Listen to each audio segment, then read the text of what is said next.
Hi friends, welcome back to our channel. 2/10/2024 நாளைக்கு இந்த வருஷத்தோட லாஸ்ட்டு சூரிய கிரகணம் நடக்குது. அது கூட இன்னொரு சிறப்பு அம்சம் என்னன்னு பார்த்தீங்கன்னா, நாளைக்கு மாகாளி அமாவாசை. இந்த அமாவாசை எப்பவும் சூரிய கிரகணமும் சேர்ந்து வர்றதுனால கர்ப்பிணி பெண்களுக்கு ஏதாவது பாதிப்பு இருக்குமா, இல்லை என்னென்ன செய்யணும் என்னென்ன செய்யக்கூடாது அப்படிங்கிற கிளியர் எக்ஸ்பிளனேஷன் வீடியோ தான் இது.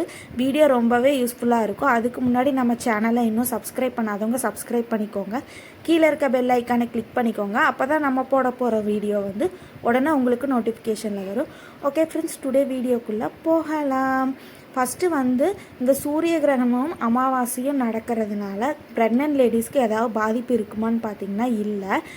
இந்த அமாவாசை அப்போ எல்லாருமே என்ன பண்ணுவாங்கன்னா, வீட்டில் சாமி கும்பிட்டுறது, இல்லை கோயிலுக்கு போய் திதி கொடுக்கறது, இந்த மாதிரி காக்காய்க்கு சாப்பாடு வைக்கிறது, இந்த மாதிரிலாம் பொதுவாக பண்ணுறது தான்.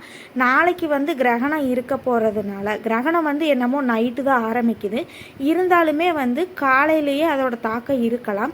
அதனால் கோயிலுக்கு போகிறது, இந்த மாதிரி மாடியில் போய் காக்காய்க்கு சாப்பாடு வைக்கிறது, இந்த மாதிரி இருக்கிறது ப்ரெக்னென்ட் லேடிஸ் கொஞ்சம் கம்மி பண்ணிக்கோங்க, அவாய்ட் பண்ணுறது நல்லது. நீங்கள் வெளியே போகிறதுக்கு பதிலாக உங்கள் வீட்டில் இருக்கவங்க கூட வெளியே போய் இந்த மாதிரி பண்ணிக்கலாம், அது ஒன்றும் பிரச்சனை இல்லை. அதுக்கப்புறம் பார்த்தீங்க அப்படின்னா, கிரகணம் ஆரம்பிக்க போகிற நேரம் பார்த்தீங்க அப்படின்னா, நாளைக்கு அதாவது 2/10/2024 இரவு 9:13 ஆரம்பித்து 3/10/2024 விடியற்காலை 3:16 முடியுது. சுமார் ஒரு 6 மணி நேரம் 3 நிமிடம் இந்த கிரகணம் இருக்க போகுது. அதனால் அந்த டைமில் நைட்டு நடக்க போகிறதுனால நம்ம வெளியே வரமாட்டோம் மேக்ஸிமம். இருந்தாலுமே வெளியே வர மாதிரி இருந்தால் அவாய்ட் பண்ணிக்கோங்க. ஃபுட்டு அதாவது உணவுப் பொருட்கள் 8 மணி அளவுலையே நீங்கள் எடுத்துக்கலாம், ஒன்றும் பிரச்சனை இல்லை. ஹெவி ஃபுட்ஸ் அவாய்ட் பண்ணிக்கோங்க, ரொம்பவே நல்லது. அதுக்கு மேலே நம்ம சாப்பிடக்கூடாதா அப்படின்னு பார்த்தீங்கன்னா சாப்பிடலாம். லிக்விட் ஐட்டம்ஸ் அதாவது ஜூஸ் இந்த மாதிரி எடுத்துக்கோங்க. ஹெவி ஃபுட்ஸ் எடுத்துக்காதீங்க கர்ப்பிணி பெண்கள். அதுக்கப்புறம் பார்த்தீங்க அப்படின்னா, மொபைல் ஃபோனு, ஹெட்ஃபோனு இந்த மாதிரி வயிற்றுக்கிட்ட வச்சு யூஸ் பண்ணுறது, இந்த மாதிரி அவாய்ட் பண்ணிக்கோங்க. அதுக்கப்புறம் எலக்ட்ரானிக் குட்ஸ் அதாவது இண்டக்ஷன் ஸ்டவ்வு, ஹீட்டர், இந்த மாதிரி ஈரக்கையில் ஸ்விட்ச் போடுறது, இந்த மாதிரி வேலைகளை நாளைக்கு கிரகணம் நடக்கும்போது அவாய்ட் பண்ணிக்கோங்க. கொஞ்சம் சேஃப்டியாகவே இருங்க. இந்த சூரிய கிரகணம் அப்படின்னு பார்த்தீங்க அப்படின்னா, சூரியன், சந்திரன், பூமி 3 ஒரே நேர்கோட்டில் இருக்கிறதுனால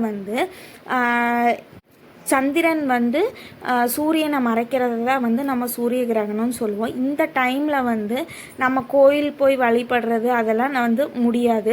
இதுக்கு பதிலாக நீங்கள் வீட்டில் வழிபாடு, ஏன்னா 3 கிரகணமே ஒரே நேர்கோட்டில் வர்றதுனால நீங்கள் அந்த டைமில் என்ன வேண்டிக்கிட்டாலும் நடக்கும். ஸோ நீங்கள் வீட்டிலே ப்ரே பண்ணிக்கோங்க. வேறு எதுவும் இந்த படைச்சு சாமி கும்பிட்ற அந்த மாதிரி எல்லாம் நீங்கள் நாளைக்கு பண்ணிடாதீங்க கிரகணத்தப்போ. அதுக்கப்புறம் பார்த்தீங்க அப்படின்னா, கிரகணம் முடிஞ்சதும் எல்லோரும் வீட்டை க்ளீன் பண்ணிவிட்டு குளிச்சுட்டு கோயிலுக்கு போவாங்க. ஆனால் அது நைட்டு நடக்க போகிறதுனால எல்லாத்துனாலையும் அப்படி பண்ண முடியுமா அப்படின்னு பார்த்தீங்கன்னா முடியாது. அதுக்கு பதிலாக அதாவது மறுநாள் 3:10 காலையில் நீங்கள் கோயிலுக்கு போய்க்கலாம், அது ஒன்றும் பிரச்சனை கிடையாது. ஓகே ஃப்ரெண்ட்ஸ், இந்த வீடியோ உங்களுக்கு ரொம்பவே யூஸ்ஃபுல்லாக இருக்கும்னு நினைக்கிறேன். பிடிச்சிருந்தா லைக் பண்ணுங்கள், ஷேர் பண்ணுங்கள், கமெண்ட் பண்ணுங்கள், சப்ஸ்கிரைப் பண்ணுங்கள், கீழே இருக்க பெல் ஐக்கானை கிளிக் பண்ணுங்கள். ஓகே ஃப்ரெண்ட்ஸ், நெக்ஸ்ட் வீடியோவில் பார்க்கலாம். பாய்.